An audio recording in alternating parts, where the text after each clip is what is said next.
ओम नमः शिवाय, जय सिया राम, हर हर महादेव। आज की वीडियो बहुत इंपॉर्टेंट होने वाली है क्योंकि ये वीडियो है उतारे के ऊपर। उतारा क्या होता है, उतारा कैसे किया जाता है, उतारे में किन किन चीजों का इस्तेमाल होता है। क्योंकि उतारा बहुत सारे मंदिरों में होता है, बहुत सारे चौकियों दरबारों में होता है। आपने सुना होगा नींबू का उतारा, आपने सुना होगा नारियल का उतारा, आपने सुना होगा अर्जी का उतारा। अलग अलग चीजों का उतारा जो है वो किया जाता है। और उतारे का मेन मकसद होता है उस व्यक्ति को रिलीफ देना, उस व्यक्ति को आराम देना।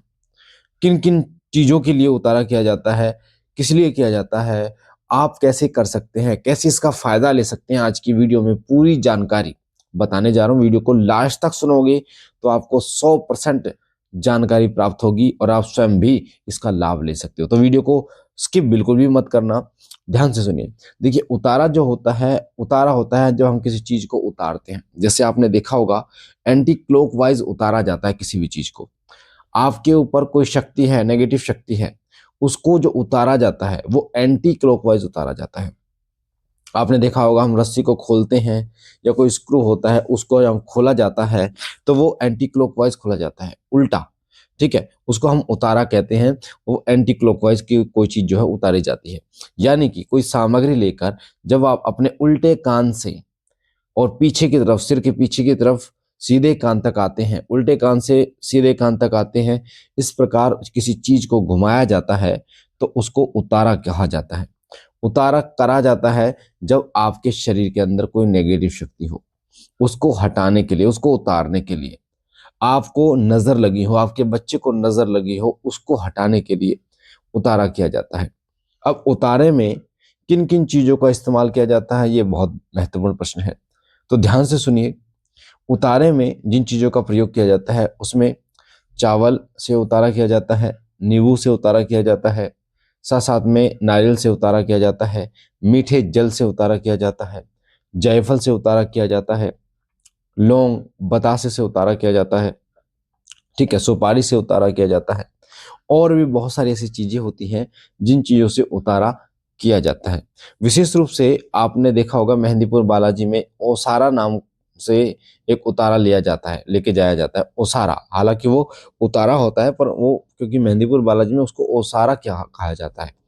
ओसारे में, मेहंदीपुर बालाजी में जब आप जाते हो तो अपने घर से कुछ चीजों को उतार कर एक लाल कपड़े में बंद करके नारियल के साथ लेके जाते हो, जिसको उतारा कहा जाता है। वो मेहंदीपुर बालाजी बाबा के चरणों में भी उतारा होता है। उसी प्रकार आप दिल्ली कालका जी मंदिर जाते हो, वहां पर भी महाभोग का उतारा होता है ना, या फिर नींबू का उतारा होता है, कोई अन्य ऐसी चीज होती है जिस चीज का उतारा होता है। कई भगत जो है वो वहां पर उतारा करते हैं। आप मसानी माता के मंदिर जाते हो, गुड़गांव में शीतला मसानी माता के मंदिर में, वहां पर भी आप देखते हो उतारा होता है। ठीक है, तो उतारा देवताओं का होता ही है। किसी भी शक्ति को, क्योंकि कोई ऊर्जा है, कोई आत्मा है, कोई भूत है, प्रेत है, उसको नष्ट नहीं किया जा सकता, उसको हटाया जा सकता है, एक स्थान से हटाया जा सकता है ना। क्योंकि जब एक स्थान से हटा दिया जाता है तो उस व्यक्ति को रिलीफ मिल मिल जाता है, वो व्यक्ति बिल्कुल ठीक हो जाता है। और ठीक होने के बाद वो व्यक्ति जो है, उसके शरीर का बंधन कर दिया जाता है, जिससे कोई अन्य शक्ति, कोई नेगेटिव शक्ति उसके शरीर में प्रवेश ना करे। अब उतारा कैसे किया जाता है, साथ साथ में उतारा कहाँ रखा जाता है, ये बहुत महत्वपूर्ण है। तो उतारा जब किया जाता है तो नेगेटिविटी के लिए, यानी भूत प्रेतों के लिए अलग उतारा होता है, देवताओं के लिए अलग उतारा होता है। और उतारा भी दो प्रकार का होता है, एक एंटी क्लॉकवाइज, एक क्लॉकवाइज उतारा होता है।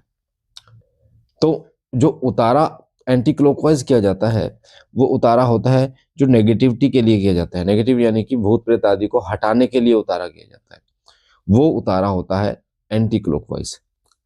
देवी देवता, कई ऐसे लोग कह देते हैं कि कोई देवता जो है, जैसे माता काली के बारे में बोलते हैं, मसानी माता के बारे में बोलते हैं, वो उल्टे में छोड़ रखी हैं, ठीक है, उनको उतारा जाता है। तो उनका उतारा भी एंटी क्लॉकवाइज होता है। यानी कि जो शक्ति आपको पीड़ा देती है, परेशान करती है, वो उतारा एंटी क्लॉकवाइज होता है। और क्लॉकवाइज कौन सा उतारा होता है? और आप सोच रहे होंगे कि हमने कभी सुना ही नहीं कि गुरुजी कि क्लॉकवाइज भी उतारा होता है। तो जो क्लॉकवाइज उतारा होता है बच्चा, वो होता है महाभोग का। अब महाभोग क्या होता है, इसके ऊपर एक अलग से वीडियो आपको मिलेगी कि महाभोग आपको क्या होता है। ठीक है, नेक्स्ट वीडियो आपको महाभोग के विषय में मिलेंगी, वो आप वो सुन लेना तो आपको पता चल जाएगा और महाभोग का महत्व पता चलेगा कि महाभोग क्यों जरूरी है। तो महाभोग वो भोग होता है जो भोग देवता को आप जब देते हो उसकी प्रसन्नता के लिए, उसकी ऊर्जाओं को अपने शरीर में समाहित करने के लिए कि प्रभु आप आओ या माता आप आइए और मेरे शरीर में प्रवेश कीजिए। उनकी जो पॉजिटिव किरणें हैं, उनकी पॉजिटिव शक्तियां हैं, उनको अपने शरीर में आप बुलाने के लिए आप प्रयोग करते हो क्लॉकवाइज महाभोग का उतारा। तो ये जो उतारा होता है ये आपको कोई नहीं बताता और अगली वीडियो में ही आपको महाभोग में डलने वाली सामग्री के विषय में मैं आपको बताऊंगा कि महाभोग में किन किन चीजों को डाला जाता है। फिलहाल हम उतारे के बारे में बात कर रहे हैं। तो उतारा जो रखा जाता है वो 3 जगह पर रखा जाता है। पहली जगह होती है चौराहे पे, कई लोग चौराहे पे उतारे को रखते हैं। दूसरी जगह होती है शमशान में, लोग शमशान में उतारे को रखते हैं। तीसरी जो जगह होती है वो देवता का स्थान होता है, उनका सिद्ध पीठ स्थान, उनका मंदिर होता है। जैसे आपने बागेश्वर धाम देखा होगा, वहां पर नारियल में उतारा डाल दिया जाता है, धाम पे रखा जाता है। मेहंदीपुर में धाम पे उतारा रखा जाता है। और कई भक्तों को आपने देखा होगा वो चौराहे पर उतारा रख देते हैं।